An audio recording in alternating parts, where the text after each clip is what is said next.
Assalamualaikum warahmatullahi wabarakatuh. Halo, apa kabar? Saya Meira.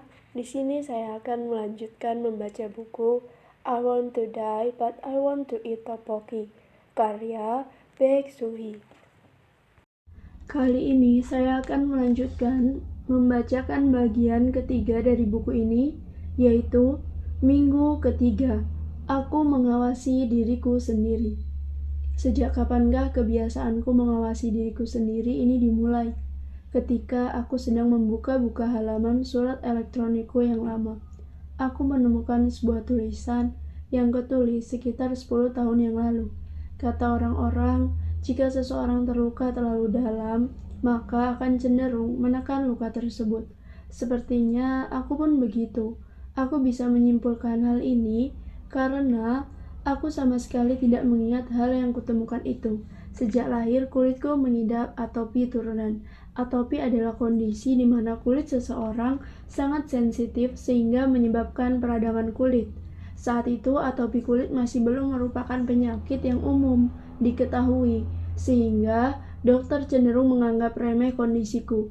Setelah waktu berlalu cukup lama, barulah keluargaku menyadari bahwa kondisi kulitku itu adalah atopi. Seperti anak-anak yang mengidap atopi pada umumnya, bagian tangan dan kaki yang terlipat, serta bagian ujung mataku selalu dalam keadaan kering dan memerah.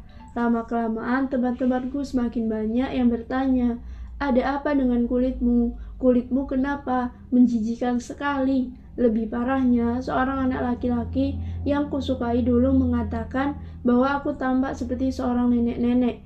Kurasa waktu itu aku kelas 5 SD. Saat itu ada sebuah acara di mana aku harus menari bersama dengan murid laki-laki. Tampaknya pasangan menariku saat itu sangat tidak suka karena harus menari denganku.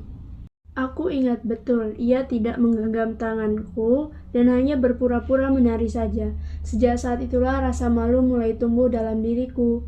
Sejak saat itu aku merasa bahwa diriku adalah sesuatu yang aneh, jelek, seperti seorang nenek tua dan harus ditutupi kehadirannya. Sewaktu aku duduk di bangku SMP, ada hal lain yang terjadi. Saat itu di suatu komunitas daring yang aku ikuti bersama teman-temanku, ada sebuah kolom untuk menulis sesuatu secara anonim. Aku teringat pada seseorang yang menulis hal-hal buruk tentangku sepanjang hampir 1 halaman di sana. Meskipun sulit untuk menuliskannya satu persatu, aku ingat beberapa hal yang ditulis oleh orang itu di sana. Misalnya, meskipun wajahnya tak terlihat seperti itu, tubuhnya gendut sekali dan sepertinya kau harus mandi setiap hari. Sikumu terlihat sangat hitam, aku tak tahan melihatnya. Mengingat orang-orang mengkritik penampilanku seperti itu, rasa malu pun semakin memenuhi diriku. Meskipun insiden itu sudah terhapus dari ingatanku, sepertinya kenangan buruk itu masih tersimpan di alam bawah sadarku. Secara tak sadar setiap hari, aku menggosok siku tanganku dengan kuat menggunakan handuk. Setiap hari, aku selalu berdiri di depan cermin berkali-kali, memeriksa apakah ada sesuatu yang menyelip di antara gigiku atau muncul dari dalam lubang hidupku. Selain itu, aku juga tumbuh menjadi seseorang yang selalu memikirkan bagaimana pendapat orang lain tentang diriku. Setelah melewati tahapan sensor terhadap diri sendiri, kini bahkan aku sampai merekam suaraku sendiri. Aku selalu berada dalam rasa ketakutan bahwa akan ada seseorang yang menertawakan aku meski hatiku merasakan penderitaan. Psikiater, bagaimana dengan pertemuan dengan kelompok diskusi film minggu lalu? Aku berjalan cukup baik. Psikiater tanya, apakah Anda menyiapkan banyak bahan pembicaraan dalam pertemuan itu? Kataku, tidak. Saya bilang saya tidak terlalu suka filmnya. Kemudian orang yang berperan memimpin diskusi menanyakan bagian mana yang membuat saya tidak suka film itu. Lalu saya jawab saja, saya tidak punya jawabannya sekarang. Kemudian saya terlewati begitu saja. Lalu sambil mendengarkan jawaban dari orang lain, alasan saya tidak menyukai film itu pun muncul dengan sendirinya.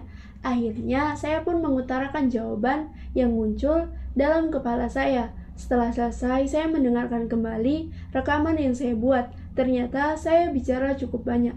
Psikiater, kenapa Anda merekamnya? Aku, ketika ada rapat penting di kantor atau ketika bertemu dan berkonsultasi dengan dokter, seperti sekarang ini, saya selalu merekamnya dan mendengarkannya kembali di rumah.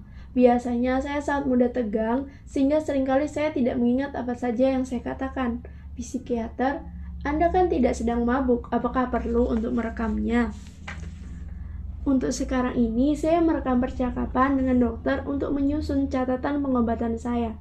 Sementara itu, untuk urusan lainnya, saya mulai merekam sesuatu karena saya sering merasa tegang sampai-sampai seluruh penglihatan saya menjadi buram dan tidak tahu apa yang saya katakan. Psikiater, kalau saya amati, Anda saat ini sedang mengawasi diri Anda sendiri, seperti sedang merekam sesuatu melalui CCTV. Setelah selesai melakukan sesuatu, Anda mengontrol diri Anda sendiri dengan bertanya, apakah kerjaku tadi bagus, atau apa yang aku katakan tadi? Padahal, jika Anda mengabaikannya, Anda bisa saja memperoleh kebebasan. Kalau begini terus, Anda akan kelelahan sendiri. Sepertinya saya bisa menemukan rasa lega dan rasa bersalah sekaligus. Pada waktu yang bersamaan, kalau saya berbicara dengan lancar rasanya lega, tapi saya merasa bersalah jika yang terjadi adalah sebaliknya. Psikiater, saya harap Anda bisa mengabaikan saja hal-hal yang sudah terjadi dan terlewati. Baik, apakah ini juga membuat saya terlihat seperti robot? Psikiater, membuat Anda menjadi seperti robot. Iya, psikiater. Padahal kata-kata tentang seperti robot saya ucapkan tidak dengan maksud khusus. Ternyata Anda menekankan arti yang lebih pada ucapan saya waktu itu. Aku terus terpikir akan kata-kata psikiater waktu itu yang mengatakan bahwa aku seperti robot. Benar, saya cenderung terus memikirkan kata-kata yang terasa menohok bagi saya dan biasanya saya mengatakannya berulang-ulang. Kira-kira apa yang menyebabkan saya melakukan pengawasan pada diri saya sendiri? Psikiater menjawab, penyebab utamanya adalah karena Anda terlalu mengkhawatirkan apa yang dipikirkan oleh orang lain. Akibatnya, kepuasan terhadap diri Anda sendiri pun menurun. Padahal, hidup Anda adalah milik Anda sendiri. Tubuh Anda adalah milik Anda dan Andalah yang sepenuhnya bertanggung jawab atasnya. Saat ini tidak ada titik tengah dalam kamus Anda. Yang ada hanyalah dua buah ujung yang berlawanan satu sama lain. Padahal sebenarnya pengawasan pada diri sendiri itu bukanlah hal yang sepenuhnya negatif. Jika saja dalam pikiran Anda terdapat titik tengah atau terdapat berbagai pilihan sehingga Anda bisa melakukan langkah yang lain, mungkin rasanya tidak akan terlalu sulit. Sayangnya saat ini hanya ada satu tombol dalam diri Anda.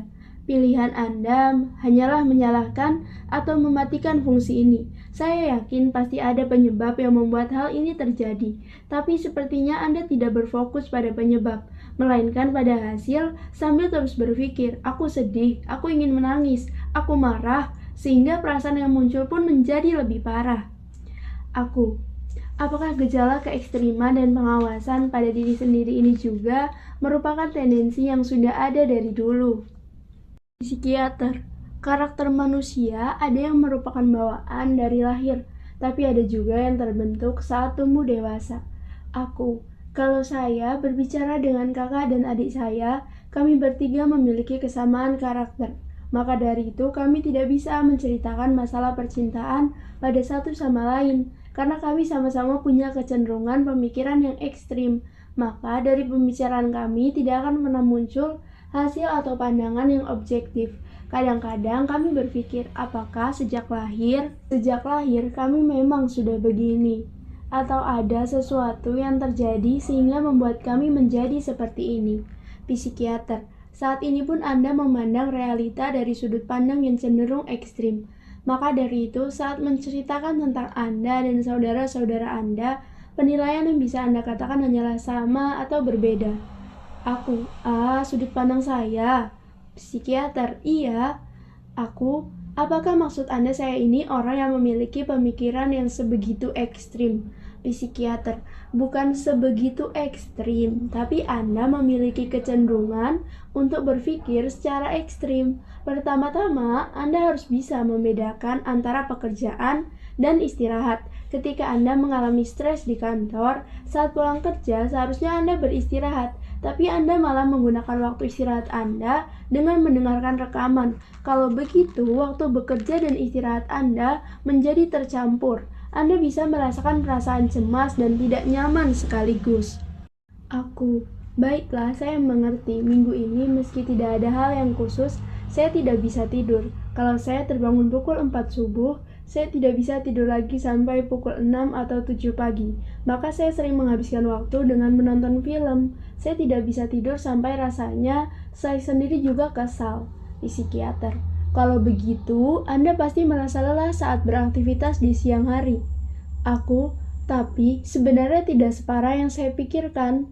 Biasanya kalau ada orang yang tiba-tiba mengajak saya berbicara, wajah saya langsung memerah. Minggu ini tidak begitu. Psikiater, kira-kira berapa lama Anda tidur?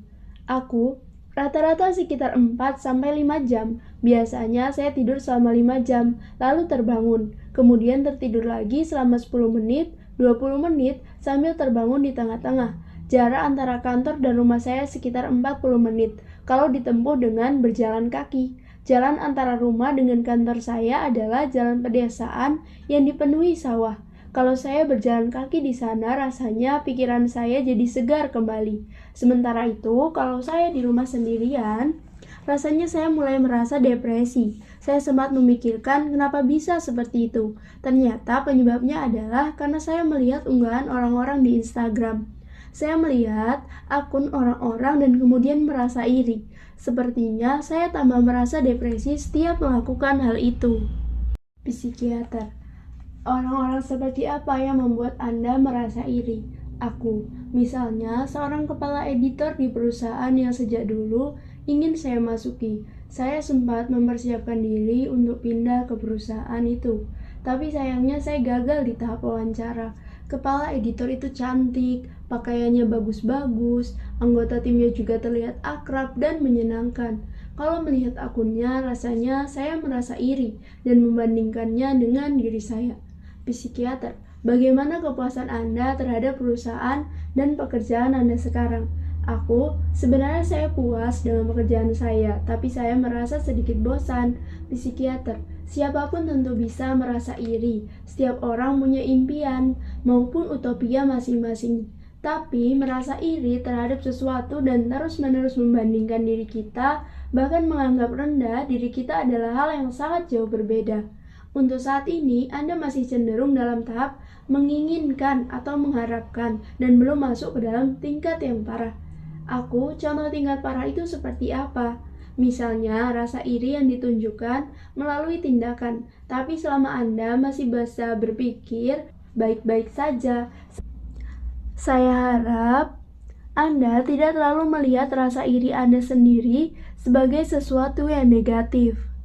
Anda harus membuat rasa iri itu menjadi faktor yang bisa membuat Anda mengembangkan diri Anda sendiri. Aku baik. Oh ya, saya juga sangat menghormati ketua tim di kantor saya. Ketika perasaan itu berada dalam jalur yang sehat, saya berpikir, aku juga ingin seperti dia. Aku juga harus bisa menjadi seperti dia. Tapi kadang-kadang saya juga berpikir, kenapa aku tidak bisa berpikir seperti dia, dan saya mulai merasa sedih. Psikiater. Setiap orang pasti akan melewati fase itu dalam hidup.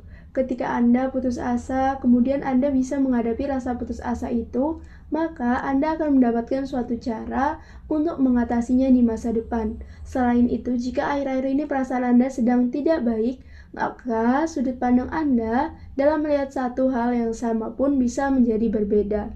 Aku, kalau begitu perasaan sangat penting ya, psikiater. Tentu saja sangat penting. Cara kita menerima dan menghadapi satu situasi yang sama bisa menjadi berbeda tergantung dengan perasaan dan kondisi kita saat dihadapkan dengan situasi tersebut. Aku, saya tidak tahu apakah saya bisa mengubah perasaan saya menjadi baik. Psikiater, Anda tidak perlu berusaha mengubahnya menjadi baik. Untuk saat ini yang paling penting adalah mengendalikan perasaan Anda agar tidak menjadi terlalu berlebihan atau terlalu ekstrim. Aku, sepertinya ini tidak mungkin. Sepertinya saya tidak bisa melakukan hal itu. Psikiater, saat ini Anda sudah memberi sugesti bahwa Anda tidak bisa melakukannya, padahal Anda pasti bisa melakukannya. Minggu ini buktinya bisa Anda lalui dengan baik, meskipun minggu sebelumnya tidak berjalan dengan baik. Aku, betul, oh ya, ada satu kejadian di Facebook, kelompok diskusi film, ada satu video wawancara yang diunggah. Karena anggota kelompok diskusi yang lain menyukai video tersebut, saya pun menonton video itu. Ternyata orang-orang yang diwawancara di sana memiliki riwayat pendidikan yang menakjubkan. Ternyata ketua kelompok diskusi film yang saya ikuti itu berasal dari universitas yang sangat terkenal. Saat ini si ketua ini baru saja memulai bisnisnya, maka dia meminta bantuan pada orang-orang di sekelilingnya. Dari situlah saya tahu bahwa ternyata orang-orang lain dalam kelompok diskusi film ini memiliki riwayat pendidikan yang luar biasa. Setelah mengetahui hal itu, mendadak saya jadi merasa ciut dan jadi tidak ingin datang ke pertemuan kelompok diskusi film. Selain itu, kemanapun saya pergi, saya selalu berusaha untuk tidak menyebutkan riwayat pendidikan saya. Saya juga tidak menanyakan riwayat pendidikan orang lain. Saya pikir saya bisa merasakan superioritas dan inferioritas dalam waktu yang bersamaan. Contohnya, jika lawan bicara saya enak diajak bicara dan obrolan kami bisa menyambung satu sama lain, maka saya pun akan bercerita dengan nyaman dan santai.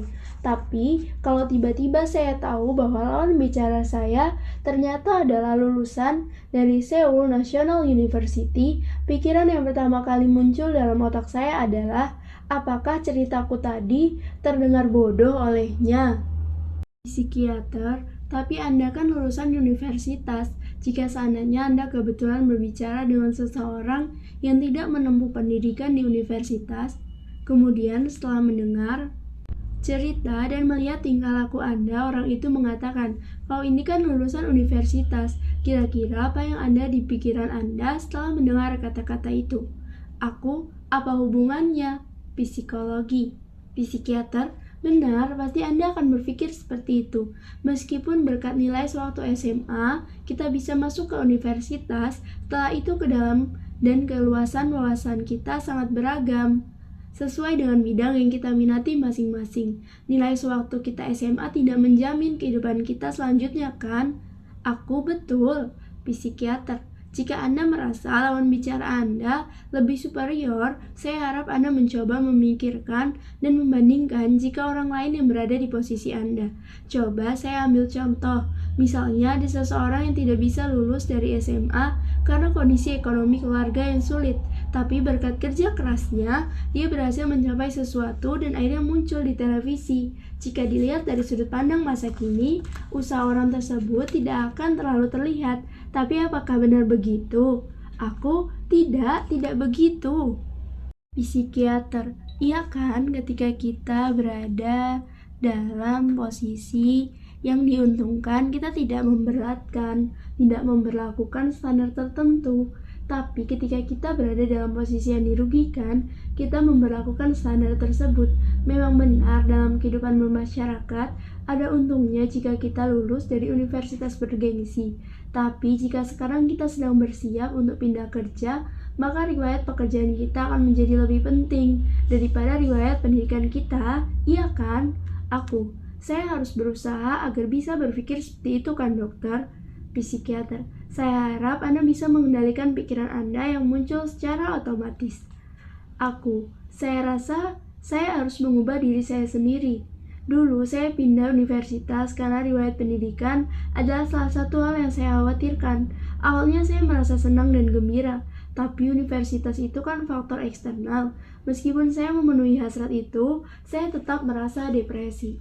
Psikiater, masalahnya adalah apakah hasrat yang berusaha Anda penuhi adalah hasrat yang sebenarnya? Itu saya tidak tahu, psikiater. Contohnya, tujuan Anda bisa saja bukanlah suatu kota yang Anda kunjungi. Bisa saja tujuan Anda yang sebenarnya adalah menaiki KTX atau kereta cepat di Korea Selatan. Selain itu, bisa saja hasrat yang Anda penuhi itu bukan tujuan Anda yang sebenarnya. Itu mungkin hanyalah pengaruh dari standar yang selama ini ada dalam kehidupan bermasyarakat. Tapi saya benar-benar suka lulus dari jurusan sastra, psikiater. Nah itu dia, hal yang paling penting adalah perasaan senang dan gembira dari dalam diri Anda. tidak peduli apa yang orang lain pikirkan atau katakan. Saya harap Anda bisa memenuhi keinginan Anda sendiri terlebih dahulu, tanpa memikirkan apa yang dilihat oleh orang lain. Meskipun tadi saya sudah katakan, saya masih belum paham dan belum bisa membedakan apakah hal ini adalah keinginan saya atau orang lain. Psikiater, walau Anda mengatakan tidak bisa, buktinya perlahan-lahan ada bagian-bagian tertentu yang bisa Anda kenali dari diri Anda.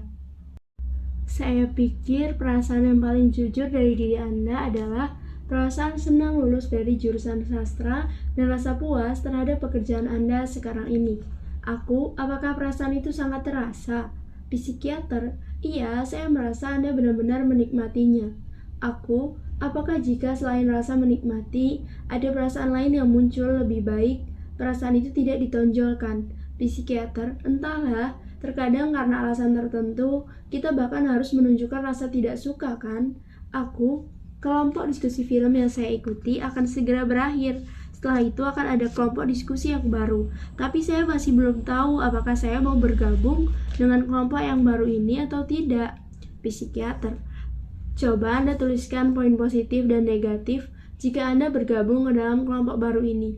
Kalau Anda membaca poin-poin yang telah Anda tuliskan satu persatu, mungkin Anda bisa menemukan jawabannya.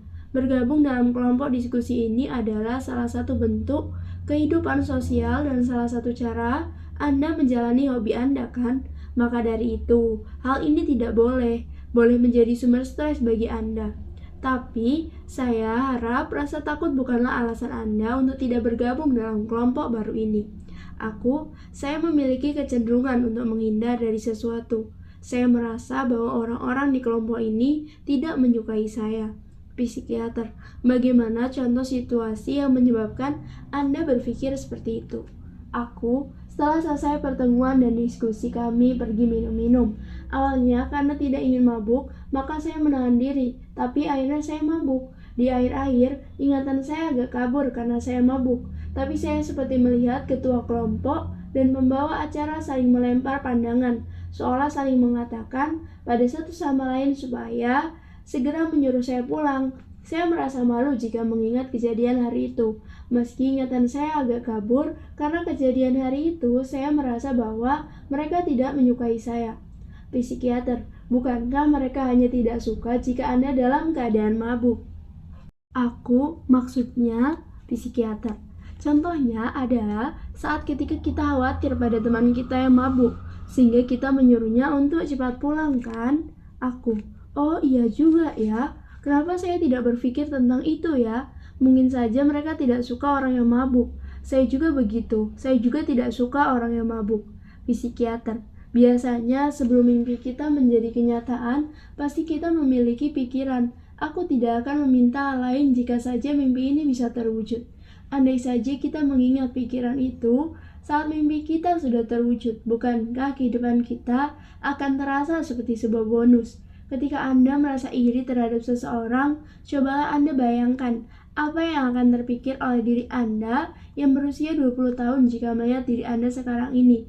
Bukankah diri Anda yang berusia 20 tahun akan berpikir, oh, aku lulus dari universitas dan bekerja di sebuah penerbit. Seperti ini kan? Tiba-tiba air mataku mengalir. Sepertinya saya yang berusia 20 tahun akan merasa sangat bahagia. Psikiater, Anda yang berusia 20 tahun itu juga bisa saja berpikir, apakah harus bertanya padanya bagaimana cara agar bisa bekerja di sana. Sementara itu, Anda yang sekarang ini terus saja melihat kehidupan Anda saat ini dan di masa lalu sebagai suatu kegagalan, kan? Tapi bagi diri Anda di masa lalu, kehidupan Anda saat ini bisa saja terlihat sebagai kehidupan yang sangat berhasil. Terkadang saya memikirkan hal ini. Sepertinya jika saya berusia 35 tahun, melihat saya yang berusia 28 tahun sekarang ini, saya yang berusia 35 tahun akan merasa kasihan. Sekarang pun, jika saya mengingat diri saya saat berusia 20 tahun, saya ingin memberitahunya bahwa ada banyak hal yang seharusnya tidak perlu ia lakukan. Tapi kan, pada kenyataannya, tentu saja saya tidak bisa melakukan hal itu. Psikiater, seharusnya Anda bukan saja membandingkan diri Anda dengan orang lain, Tapi cobalah juga membandingkan diri Anda dengan diri Anda sendiri. Aku, bagaimana dengan kecenderungan menghindar dari sesuatu? Psikiater, Anda harus terus berpikir perlahan tentang hal itu karena ada bagian yang merupakan sifat Anda sendiri. Selama ini, Anda hidup sambil merasakan kecemasan untuk waktu yang cukup lama. Jika pengalaman-pengalaman baru mulai menutupi pengalaman-pengalaman yang terjadi di masa lalu, bisa saja Anda pun mulai memandang diri Anda sendiri dan memperlakukan orang lain dengan cara yang lebih baik dari sekarang ini, bukan? Dari diriku yang berusia 20 tahun untuk diriku yang sekarang. Hal yang paling penting adalah perasaan senang dan gembira dari dalam diri Anda. Tidak peduli apa yang orang lain pikir atau katakan, saya harap Anda bisa memenuhi keinginan diri Anda terlebih dahulu tanpa memikirkan apa yang dilihat oleh orang lain. Aku selalu memandang masa laluku dari masa depan. Aku pun pernah berpikir seperti ini. Apa yang akan dipikirkan oleh diriku yang berusia 35 tahun jika ia melihat diriku yang berusia 28 tahun? Apa yang dipikirkan oleh diriku yang berusia 28 tahun ketika melihat diriku yang berusia 20 tahun? Jika aku bertemu dengan diriku di masa lalu, aku ingin menyampaikan padanya bahwa ada hal-hal yang sebenarnya tidak perlu ia lakukan. Masa ketika aku tidak memiliki apa-apa? Masa ketika aku tidak memiliki masa depan, tidak memiliki universitas yang aku datangi, dan tidak memiliki uang? Masa ketika aku bekerja sebagai manajer di sebuah tempat membaca buku? Masa ketika aku bekerja menjadi kasir di sebuah tempat olahraga sejak pukul 6 pagi sebelum aku mengikuti ujian perpindahan universitasku?